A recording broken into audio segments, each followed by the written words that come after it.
volait les bébés des femmes du village pour faire sa soupe à la viande.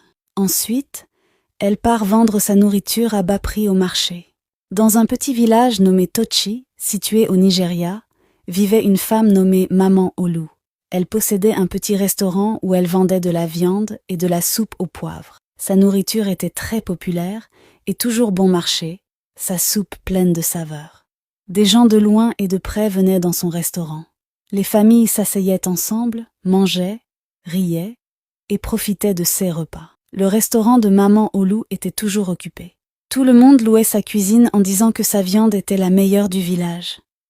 Les enfants adoraient la soupe et les aînés hochaient la tête en souriant pendant qu'ils mangeaient. Personne ne savait où Maman Olu achetait sa viande. Une chose spéciale à propos de sa soupe à la viande était son prix.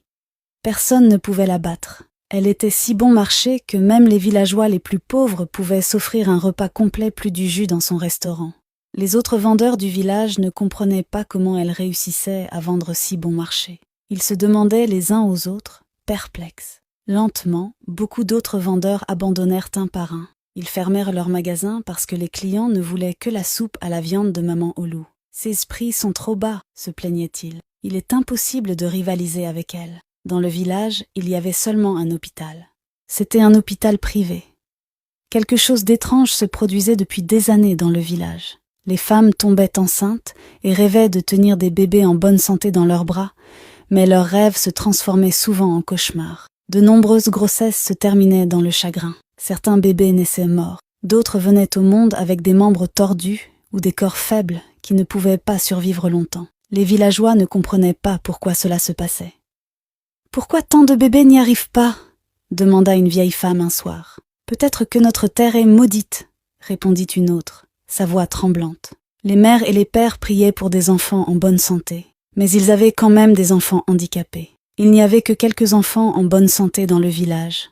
La peur grandit dans le village. Les femmes avaient peur de tomber enceintes. Dans le même village vivait une jeune femme nommée Chinaka. Elle était mariée à Onyejikachi, un homme gentil et attentionné. Chinaka était enceinte de 9 mois, et ils étaient tous les deux excités de rencontrer leur bébé. Un après-midi, Onyejikachi se reposait sur un tapis sous un arbre. Soudain, il entendit un grand cri. Il sursauta, son cœur s'emballa. C'était Chinaka. Elle se tenait dans leur chambre en tenant son ventre. Elle pleurait. Le bébé arrive. Onyejikachi courut à ses côtés. Elle avait mal. Il savait qu'il devait se rendre rapidement à l'hôpital du village. Il l'aida à sortir. Ses mains tremblaient. Il regarda autour de lui et cria « Au secours! Ma femme a besoin d'aide !» À ce moment-là, des villageois passaient. Ils aidèrent Chinaka à se rendre à l'hôpital du village. Elle gémissait de douleur